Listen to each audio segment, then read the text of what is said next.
제가 하나님은 아니지만 그래도 목회를 이렇게 해보면서 교회를 가보면 이 교회를 하나님이 쓰시겠나, 또 하나님이 기뻐하시겠나, 하나님이 은혜를 주시겠나 그런 생각을 하면서 교회를 보는데, 하나님께서 우리 새로남 교회 귀하게 올 한 해 그 이름대로 새롭게 은혜 주시고 새롭게 부흥케 하시고 새롭게 하나님이 영광을 받아주시기를 축복합니다.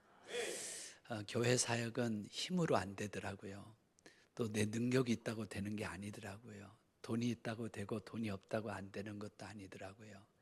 힘으로 못하고 능으로 못하나 오직 여호와의 신으로 말미암느니라. 하나님의 성령으로 교회가 되는 거지요. 하나님의 여호와의 신으로 교회가 된다고, 성전도 건축된다라고 그렇게 성경이 말씀하고 있습니다. 우리 목사님 보니까 하나님이 좀 써주시면 좋겠어요.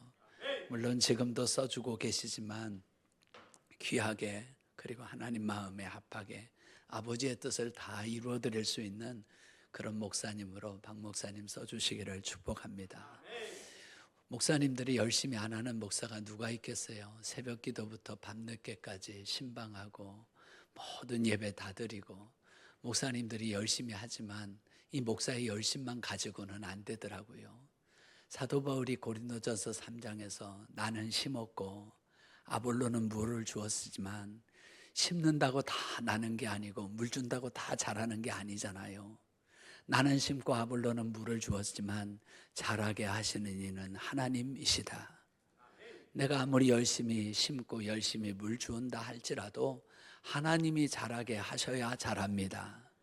내가 아무리 많이 심고 많이 물을 줬다 할지라도 나는 아무것도 아닙니다. 심는 이나 물 주는 이는 아무것도 아니로되 오직 자라게 하시는 이는 하나님 한 분뿐입니다. 그렇게 하나님을 높일 때 우리의 심는 것이 나게 하시고 우리가 물 주는 것이 자라나게 하시는 하나님이십니다. 그러므로 새로남 교회가 주님만을 높이시기를 축복해요.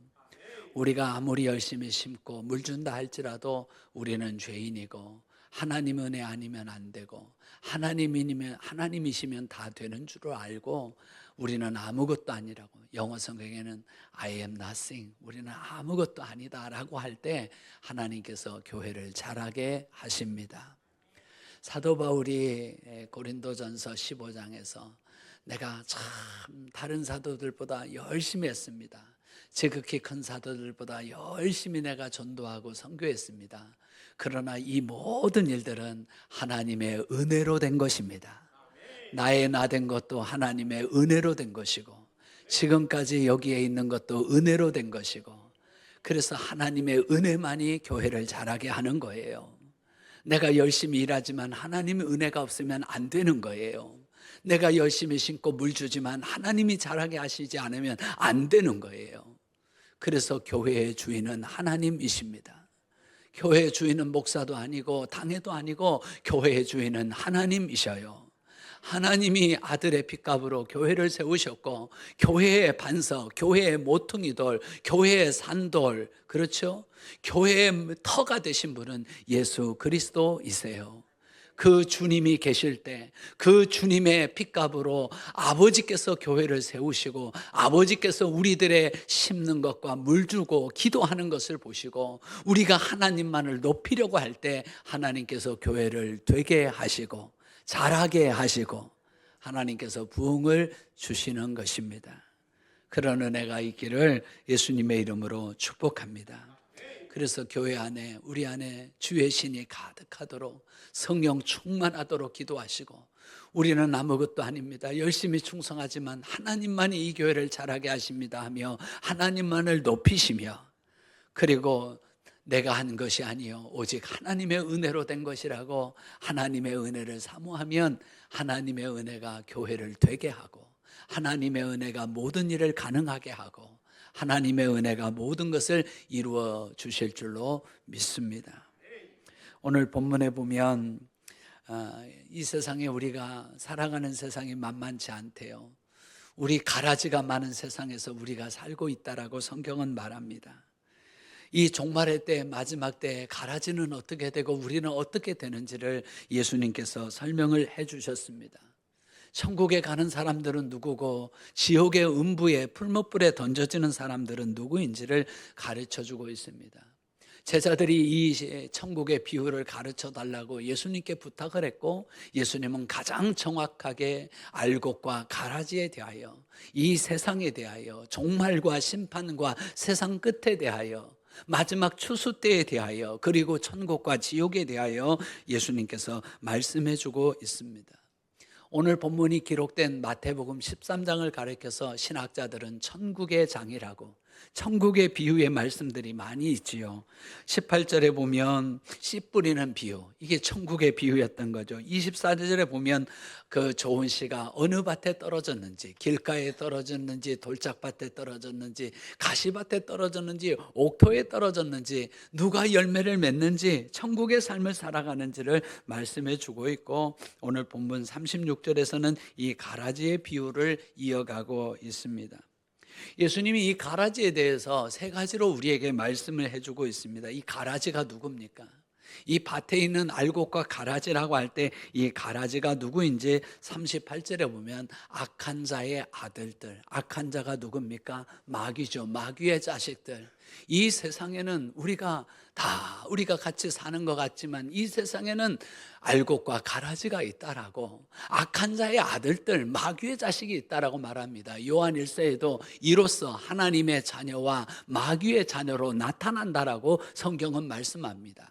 한 번 죽는 것은 사람에게 정해진 것이요, 그 후에는 심판이 있는데, 나사로와 부자가 죽었는데 하나님의 자녀와 마귀의 자녀, 낙원에 가는 자와 음부의 불꽃 가운데 떨어지는 자, 믿음의 조상 아브라함처럼 믿음을 가져서 아브라함의 품에 안기는 자와 불못불 마귀의 자식의 음부에 던져져서 고통받는 자가 있다라고 성경은 말씀합니다.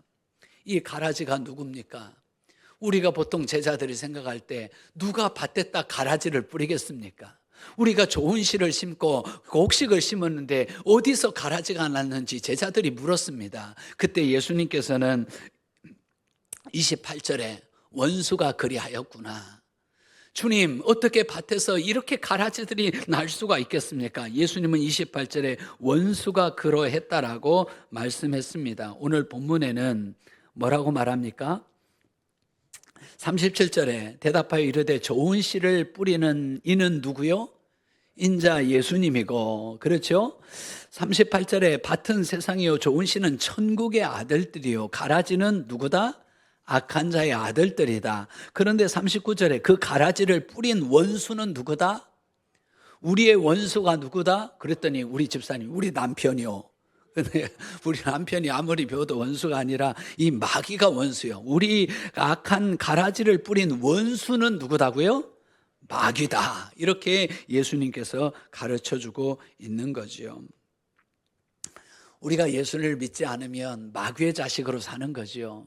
죄를 짓는 자마다 마귀에게 속하나니 마귀는 처음부터 범죄함이라, 이렇게 예수님이 말씀해 주셨어요.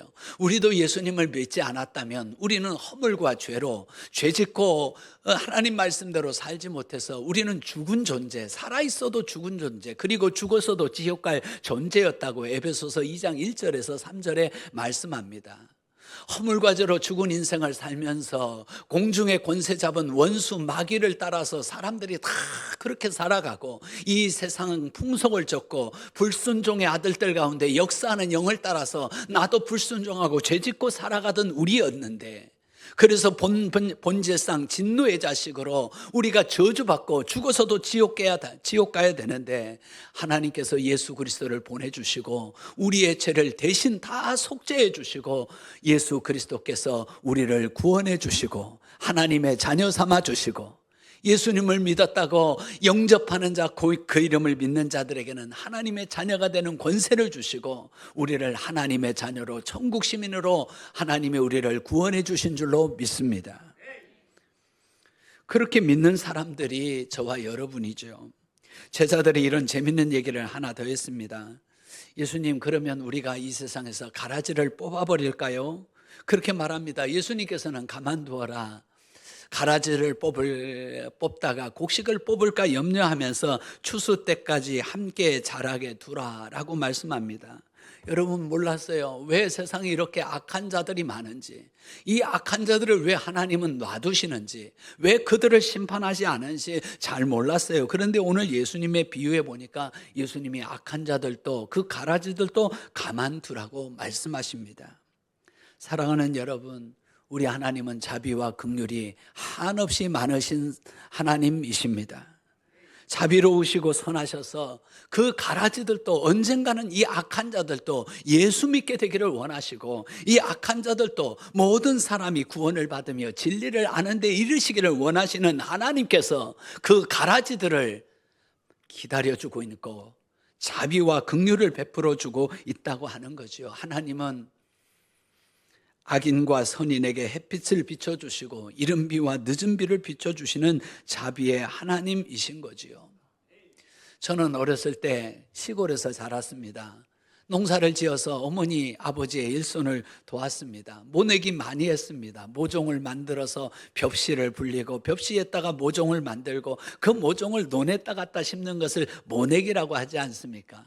저희들은 5살, 6살만 돼도 가서 논에 가서 못줄이라도 잡아야 됩니다. 그래서 어르신들이 막 모를 이렇게 심다가 줄이야 하면 빨리 바꿔주면 그 줄대로 심습니다. 그렇게 모내기를 하고 자라다 보면 아버지가 그럽니다. 논에 가자 그럽니다. 그래서 논에 가자 그러면 왜 가냐 그랬더니 피 뽑으러 간다는 겁니다. 모내기 할 때 누가 피를 심은 사람이 어디가 있겠습니까? 가라지를 심은 사람이 어디가 있겠습니까? 그런데 희한하게 정말 가라지가 나 있고 피가 나 있는 거예요. 그런데 어떤 가라지들은 피는 정말 구별이 안 돼요. 어렸을 때 제가 보았던 모와 가라지 피는 구분이 안 돼요. 다 똑같이 생겼어요. 여러분 그렇지 않습니까? 세상 사람들도 살고 우리 예수 믿는 사람들도 사는데 별반 차이 없는 것 같습니다. 다 똑같이 살고 똑같이 그렇게 살아가는 것 같지만 여러분 그 가라지가 언제 구별이 됩니까? 추수 때는 구별됩니다. 나중에 알곡을 맺었는지 빈 껍데기만 있는 가라지 쭉정이인지 그때 가서는 알게 되는 겁니다. 그런데 예수님께서 그때까지 그 피를 뽑지 않고 가라지를 뽑지 않고 기회를 주시고 기다려 주신다는 겁니다. 한 사람이라도 멸망치 않고 구원받기를 원하시는 하나님, 오늘이라도 당장 천년을 하루같이, 하루가 천년같이 예수님이 땅에 강림하고 싶으시지만 아무도 멸망치 않기를 원하시는 사랑의 하나님께서 한 사람이라도 회개하여 구원받도록 하나님이 기다려 주시는 것입니다. 하나님이 가라지를 봐주시는 게 아니라, 가라지가 옳다고 하는 것이 아니라, 예수 안 믿고 사는 사람들을 하나님이 인정하는 것이 아니라 회개하고 돌아오라고, 새로남 교회를 통해서 전도하여 구원하라고 하나님께서 우리를 통하여 일하고 계시는 것입니다. 할렐루야. 하나님은 악인도 죽는 것을 기뻐하지 않으세요. 악인이 정죄당하고 죽는 것을 기뻐하는 건 마귀밖에 없습니다. 하나님은 악인도 돌이켜 사는 것을 원하고 죄인도 돌이켜서 죽는 것을 기뻐하지 아니하시고 구원하시는 사랑의 하나님이십니다. 남편 5명 데리고 살아가는 이 수가성 여인, 지금 있는 남편도 남편이 아닌데 이 여인도 사랑해 주시고 구원해 주시지 않습니까? 삭개오같이 돈밖에 모르고 명예밖에 모르고 권력밖에 모르는 그런 삭개오도 구원해 주시기를 원하시는 하나님 아니십니까? 삭개오에게 친구가 누가 있어요? 돈은 있지만 존경받지 못하는 그 삭개오 누가 전도해 줍니까? 예수님이 그 집에 가셔서 유일하게 머물러 주시고 삭개오를 회개시키고 삭개오를 구원해 주신 예수님, 잃어버린 자를 찾아 구원하러 오신 예수님의 그 사랑이 있었던 것이죠. 현장에서 가늠하다 잡혀온 여인은 돌로 쳐서 죽여야 된다고 말했지만 예수님은 너희 중에 돌 없는 자가, 죄 없는 자가 돌로 치라고 말씀하시면서 예수님은 나도 너를 정죄하지 아니하노니 가서 다시는 죄를 범하지 말라고 용서하시는 하나님. 우리 예수님은 정죄하셔도 돼요. 예수님은 죄가 없으시니까요. 죄가 없으신 예수님 돌로 쳐도 돼요. 그러나 우리 예수님은 이 땅에 오셔서 죄인 하나라도 구원하시려고, 아버지께서 영생을 주시기로 작정된 자들은 구원하시려고, 아버지께서 택하신 자들은 한 사람도 잃어버리지 않으시려고 예수님은 정죄하실 수 있으시지만 사랑해 주셨고 용서해 주셨고 구원해 주신 것이지요. 그런데 여러분, 추수 때가 되면 그때는 기회가 없습니다. 추수 때가 되면 알곡과 가라지는 완전히 심판을 받게 됩니다. 구별됩니다. 차별이 아니라 구별하는 것입니다. 하나님의 구원을 거부한 자들, 그렇게 추수 때까지 기회를 주고 기다려줬는데 악한 자들, 마귀를 따라서 살아가는 자들, 예수님의 십자가를 거부한 자들, 주님의 보혈을 거부한 자들, 하나님의 말씀을 거부하는 자들, 예수를 영접하기를 거부하는 자들, 마지막 때 심판의 때에 이 가라지들을 다 거두어 이렇게 악한 것, 여러분 뭐가 악한 겁니까? 하나님을 모르는 게 악한 거예요. 추수 때까지 기회를 주지만 예수님을 영접하지 않는 게 얼마나 악하면 그럴 수 있냐는 거죠. 그렇게 용서하시고 그렇게 사랑해 주시고 그렇게 구원하시겠다고 하시는 이 예수님을 거부하는 이 악함에 대하여, 이 가라지에 대하여 주님은 심판하시는 것이죠.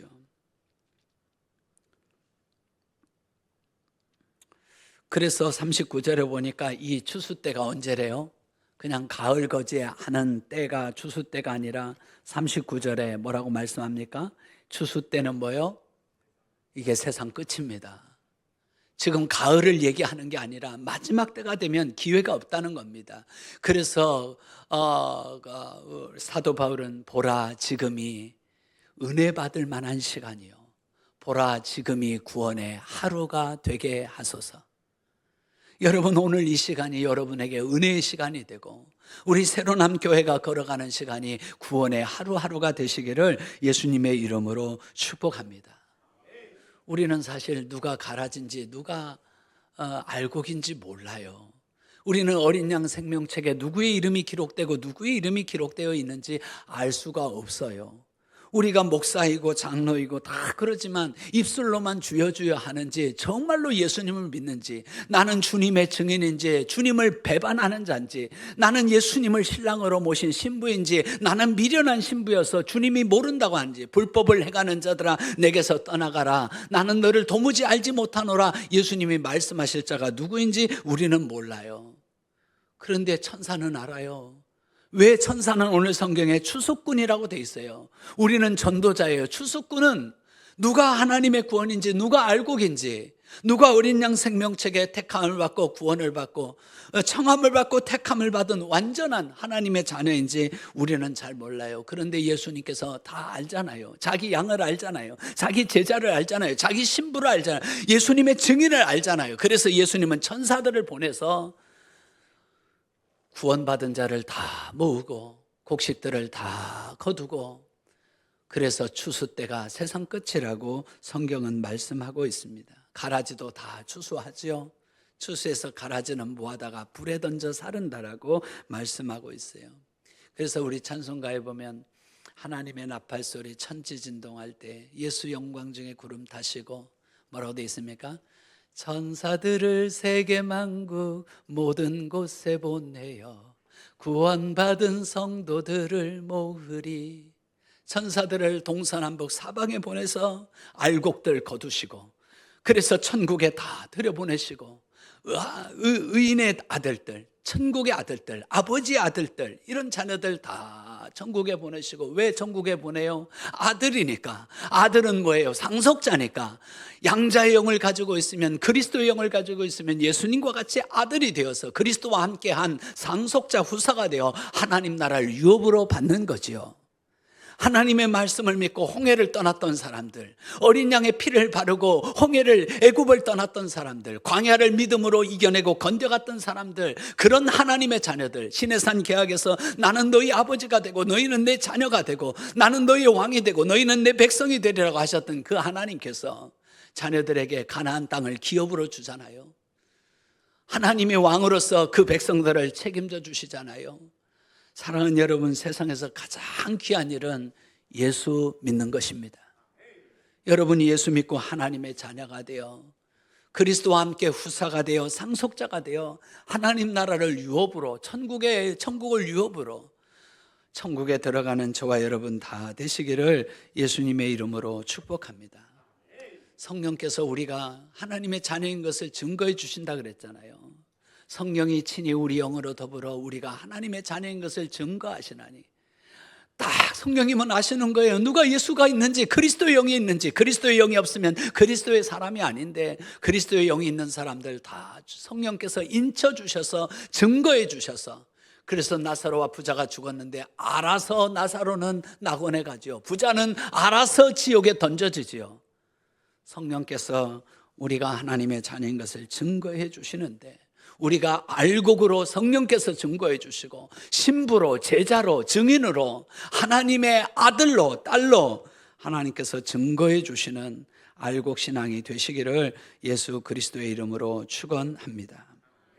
제가 시편 1편을 읽다가, 처음에는 말씀의 시편이잖아요. 복 있는 사람은 악인의 꾀를 따르지 아니하고 죄인의 길에 서지 아니하며 오만한 자리에 앉지 아니하고 오직 여호와의 율법을 즐거워하여 그 율법을 주야로 묵상. 이게 말씀의 복이구나. 이 말씀으로 사는 자의 축복이구나. 그렇게만 깨달았는데 시편 1편 4절 끝에 가보니까 이게 종말과 심판의 말씀이라는 사실을 알게 됐어요. 악인은 그렇지 않으며 오직 바람에 나는 겨와 같도다. 그러므로 악인이 심판을 견디지 못하며 죄인이 의인의 회중에 들지 못하리로다. 여러분, 이 심판에 대한 하나님의 말씀이 시편뿐만이 아니라 곳곳에 있는 거지요. 가라지가 뭡니까? 가라지가 누구입니까? 악한 자의 아들이라고 말씀하셨는데, 이 가라지 신앙이란 모양은 있지만 내용이 없는 겁니다. 모양은 곡식의 모양을 가지고 있는데 곡식이 그 안에 알곡이 없는 거죠. 형식은 있는데 진리가 없고, 신앙은 있는데 예수가 없고, 복음이 없고, 십자가 부활이 없는데 어떻게 구원을 받겠습니까? 내가 그리스도와 함께 십자가에 못 박히고 예수 그리스도의 이름으로 내가 다시 살아, 나는 예수의 이름으로 오늘 또 살고, 예수의 이름으로 기도하고, 예수의 이름으로 승리하고, 예수의 이름으로 예배하고, 예수의 이름으로 마귀를 무찔러야 되는데, 예수의 이름이 없는 성도가 어떻게 알곡이라고 할 수가 있겠습니까? 사도 바울은 유대인입니다. 12지파 가운데 베냐민 지파고, 히브리 사람 중에 히브리인이고, 바리새인 중에 바리새인이고, 자기도 이스라엘 사람이라고 그렇게 말합니다. 자기도 8일 만에 할례를 받은 베냐민 지파의 사람이라고 그렇게 말하지요. 그런데 사도 바울이 이런 얘기를 합니다. 여러분, 우리가 할례를 받고 우리가 다 아브라함의 자손이지만 아브라함의 자손이 다 아브라함의 자손입니까? 표면적 유대인이 유대인입니까? 이면적 유대인이 유대인이 아니겠습니까? 우리가 할례를 받았다고 유대인이겠습니다? 유대인이겠습니까? 할례는 마음에 받고, 할례는 마음에 신비에 새겨져 있어야. 예수가 없는데, 하나님의 말씀이 없는데, 예수를 십자가에 못 박는데 어떻게 우리가 하나님의 백성, 아브라함의 백성, 아브라함은 그렇게 하지 않잖아요. 다윗도 그렇게 하지 않았잖아요. 예수님을 주라고. 아브라함과 다윗의 자손 예수 그리스도에 오신 분은 그분이 메시아고 구세주라고 고백했지 않습니까? 사랑하는 여러분, 모양만 교회 다니는 사람이 아니라, 예배만 있는 사람이 아니라, 여러분 안에 진정한 예수가 살아있기를 축복해요. 여러분 안에 성령으로 충만하기를 축복해요. 여러분 안에 십자가의 복음, 십자가의 보혈과 부활의 승리가 여러분 안에 가득하게 되시기를 예수님의 이름으로 축복합니다.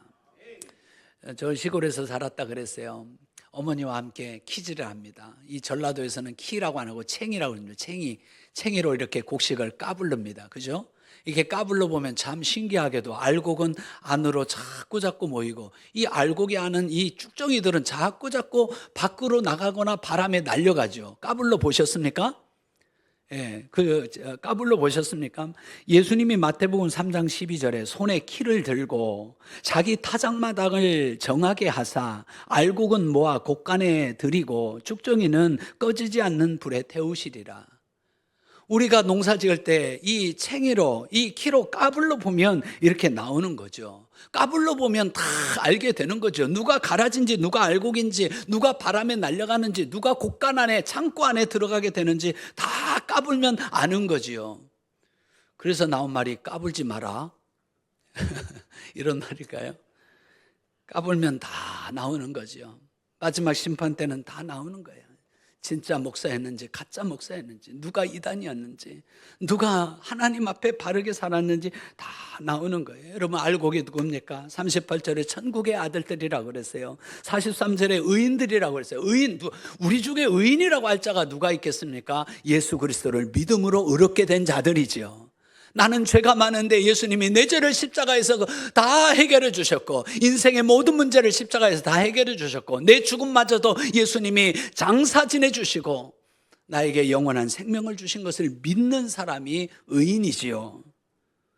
자기 아버지의 나라에서 해같이 빛나는 사람이라고 그렇게 말합니다. 여러분, 예수 잘 믿고 하나님 나라에서 해같이 빛나는 하나님의 자녀들, 천국 백성 되시기를 예수님의 이름으로 축원합니다. 알곡으로 가라지들 가운데서 살아갈 때 얼마나 힘들어요.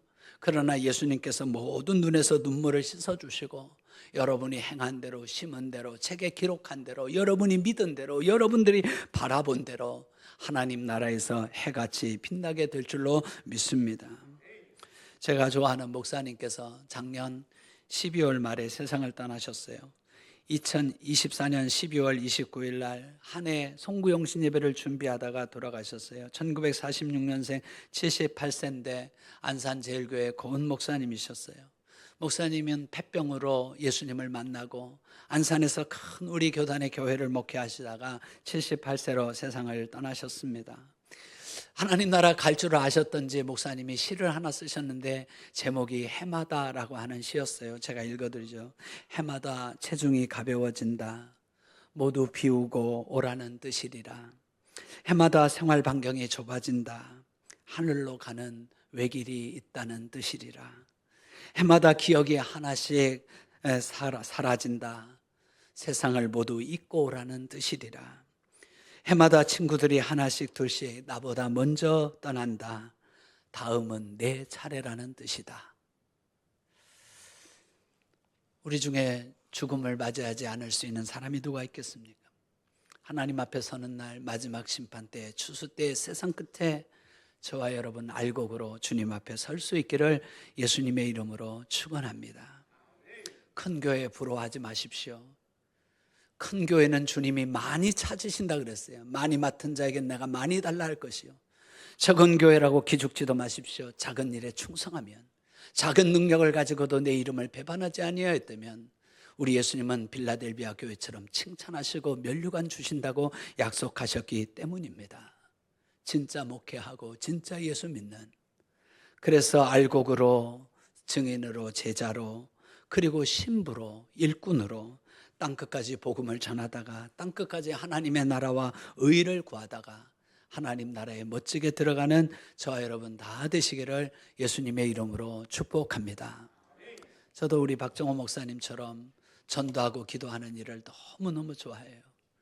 잠깐 머물다가 가는 세상인데 남는 게 뭐가 있을까? 세상에서 가장 귀한 일이 뭐가 있을까? 알곡과 가라지들이 많은 세상에서 복음 전하다가 주님의 증인으로 살다가 하나님 나라의 알곡으로 들어가 영원한 생명을 누리는 저와 여러분 되시기를 예수님의 이름으로 축복합니다. 저 위례에 있는데 우리 교인들은 전부 다 전도자 만들려고 하는 거예요. 누구를 만나든지 어디에 있든지 언제든지 누구를 만나든지 예수 그리스도의 복음을 제시하고 구원으로의 초청 영적 기도를 인도할 수 있고, 구원의 확신에 대한 질문을 할 수 있고, 천국의 구원에 대한 확신의 예화를 통해서 교회로 초청하고 그 사람의 영혼을 구원하고 하나님의 말씀으로 양육하는 이 훈련을 제가 하고 있습니다. 그래서 우리 교인들은 앞으로 모두가 다 전도자가 되고, 모두가 다 기도자가 되고, 모두가 다 예배자가 되어서 하나님 앞에 알곡 성도로 주님 만나게 하여 주시옵소서. 하나님께서 말씀으로 세상을 창조하시고 거기에 사람을 살게 하셨습니다. 처음에는 하나님과 사람이 행복하게 하나님이 주신 모든 복과 생명을 누리며 살았습니다. 그런데 사람이 마귀에게 미혹을 받아 죄를 짓고 하나님을 떠나고 말았습니다.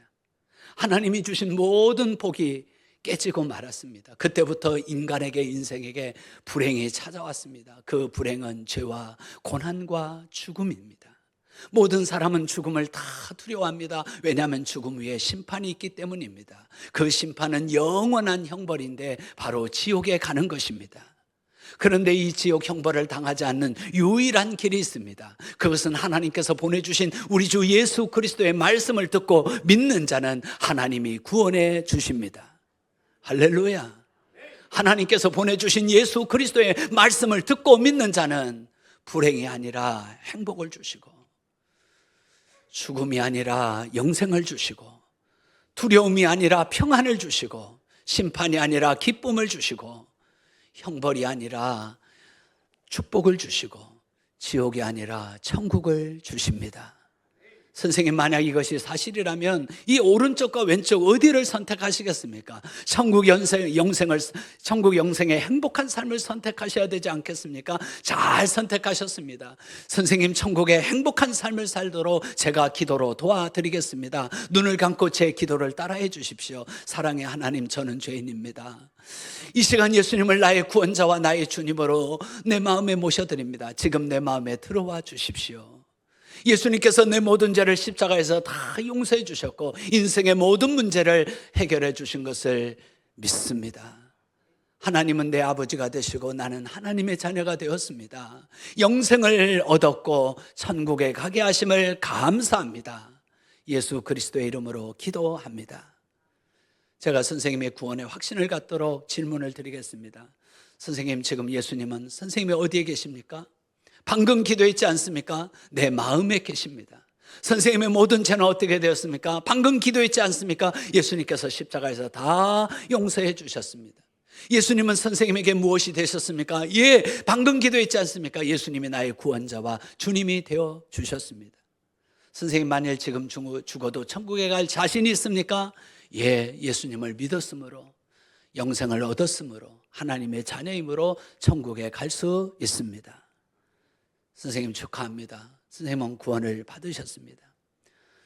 제 손을 하나님의 손이라고 가정해 봅시다. 그리고 제 손 한번 꼭 잡아 주십시오. 하나님께서 선생님에게 천국 영생의 구원의 선물을 선생님에게 주셨습니다. 때로는 살다 보면 힘들고 어려워서 이 손을 놓고 싶을 때가 있을 것입니다. 선생님은 손을 놓을 수 있지만 하나님은 선생님의 손을 결코 놓지 않으십니다. 한 번 주신 구원은 영원합니다. 선생님이 이제 우리 교회에 오셔서, 새로운 교회에 오셔서 하나님을 예배하십시오. 그리고 목사님과 말씀 양육을 받아서 이 천국의 행복한 삶을 살아가시기를 축복합니다. 저는 선생님을 위해서 앞으로도 기도하겠습니다. 저는 새로운 교회 누구누구 집사입니다. 그거보다 더 소중한 일이 어디 있을까요? 그거보다 더 진한 알곡신앙이 어디가 있을까요?